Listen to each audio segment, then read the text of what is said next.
to it.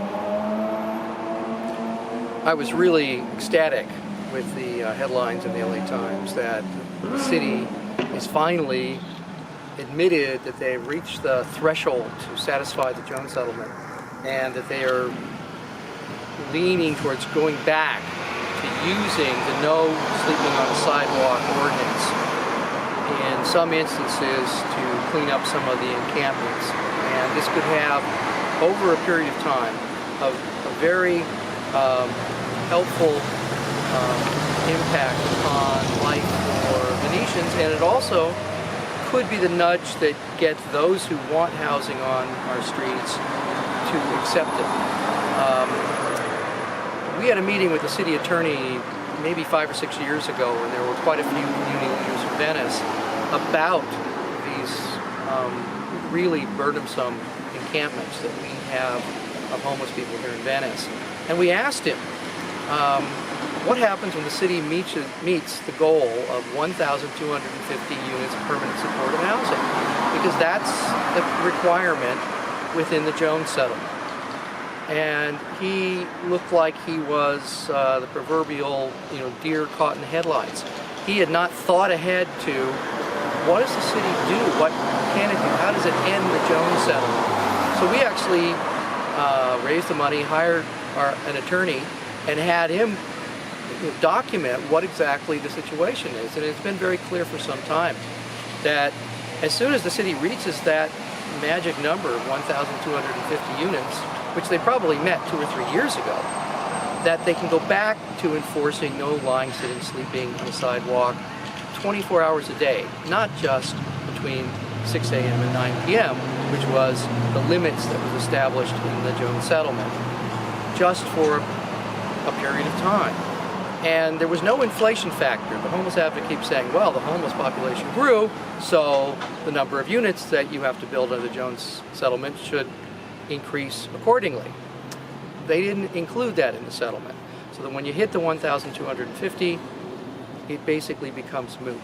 And it was really encouraging to hear the mayor say that they clearly have met that goal and that they're going to return to using it.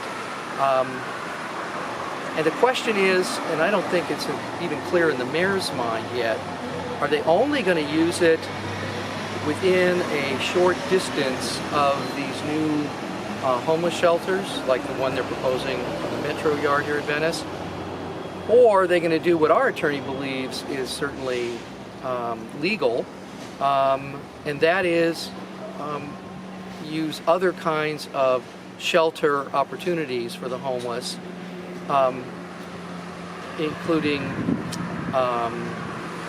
other shelters that already exist. The LA Times article noticed that 1 in 7 beds are free every night.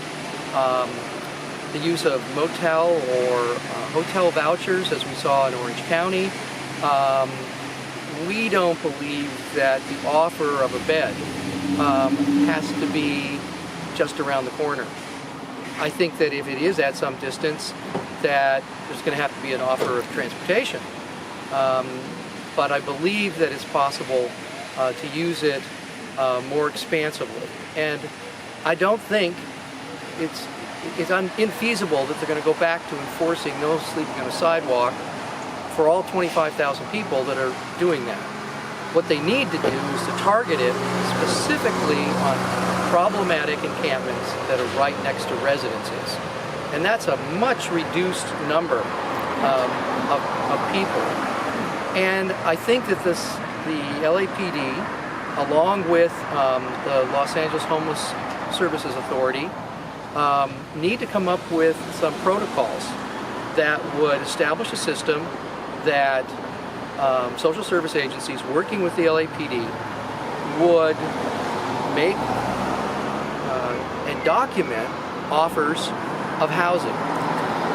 Whether, again, it's in a shared living environment like the ones that our local Venetians, Heidi Roberts and John Betts have built, or a housing voucher, or a motel voucher of some kind, or a shelter bed. They have to make a credible offer, and they have to tie it to a person, and they have to document it in writing.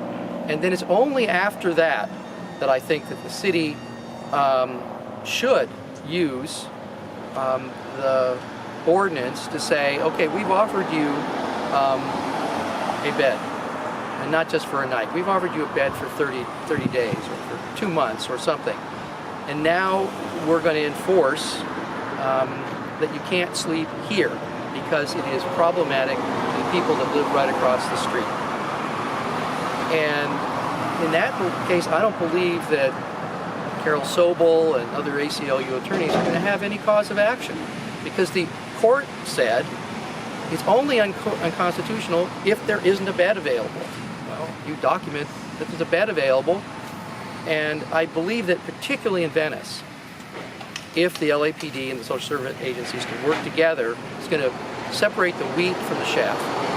It's going to separate those who really want help, really want to get off the street, from those who are basically young travelers who are here just to do drugs, sex, and rock and roll on the beach. And they can go back to Portland, as far as I'm concerned. They can go back to Madison, Wisconsin. They can go wherever they want, but they can get off of our streets if they don't really want housing. And it has the potential over a period of years, if properly implemented, to help those who really want housing and give them a nudge to get off the street, because they can no longer, for example, be on the sidewalk here, and at the same time really provide a great deal of relief to our community and other residential communities that have similar problems with really problematic